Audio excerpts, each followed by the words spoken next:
So in the last video, I said that the field was tighter than it's been in years. Now that's an opinion I still stand by, which makes the more lopsided nature of the second round way more interesting. With narratives being rewritten, dismissed, and proven in each series, it made for some of the best quality hockey we could possibly ask for. So as always, we'll look back at all the action to see just how entertaining it really was. The Carolina Hurricanes are boring to watch. I cannot stress this next part enough, but that is a very good thing. When you're able to play a system that holds your opponents to less than 2 goals per game through 2 rounds of playoff hockey, then you run it for as long as you can. Did it put me to sleep?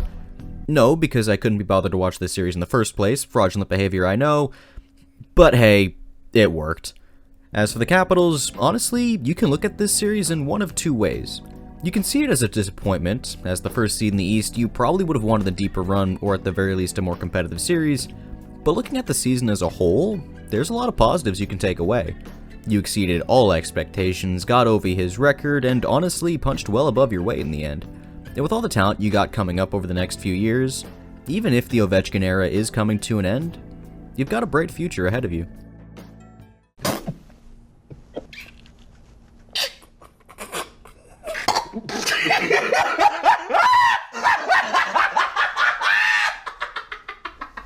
I could just leave it at that.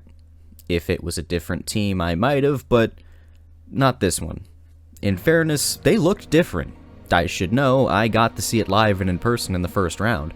The pressure seemed to be lifted off their shoulders. It seemed like they finally got over the mental block that held them back in years past, and it didn't even matter that the core 4 wasn't producing at an elite level, because the depth, defense, and goaltending was finally at a competitive one.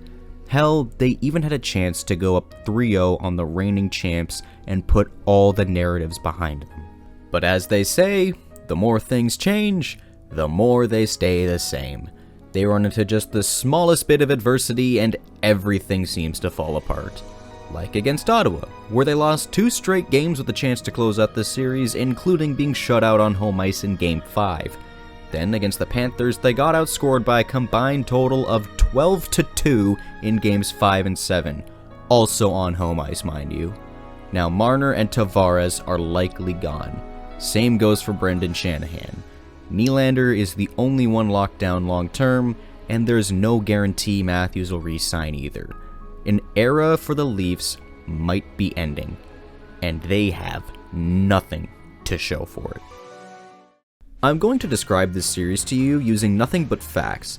Connor McDavid and Leon Draisaitl were held to just 3 goals combined, Calvin Pickard would get hurt and the Oilers would be forced to rely on Stuart Skinner once again, and after all of that, the series would only last 5 games.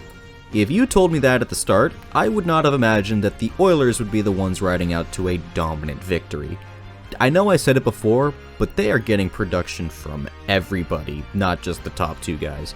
And Stuart Skinner followed up that dud in Game 3 by not allowing a goal for the rest of the series. As for Vegas, you're not allowed to complain about the officiating, or the injuries, or anything else really, especially when all your top guys disappeared. Yes, it's absolutely the ref's fault that Eichel didn't have a goal in this series, or that Hertl didn't even score a point, or that you got shut out in back-to-back games with the season on the line.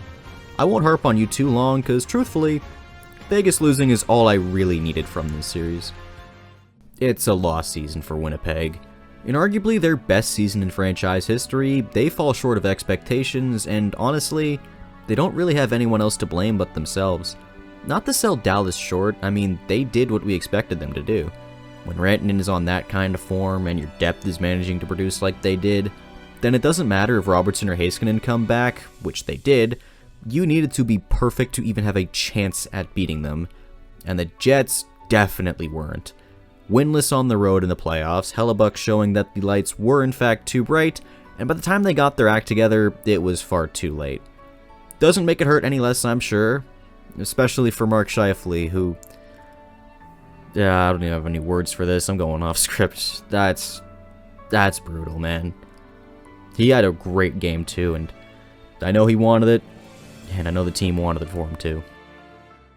So now, with the second round wrapped up, we have 4 teams and just over a month left until we crown a champion.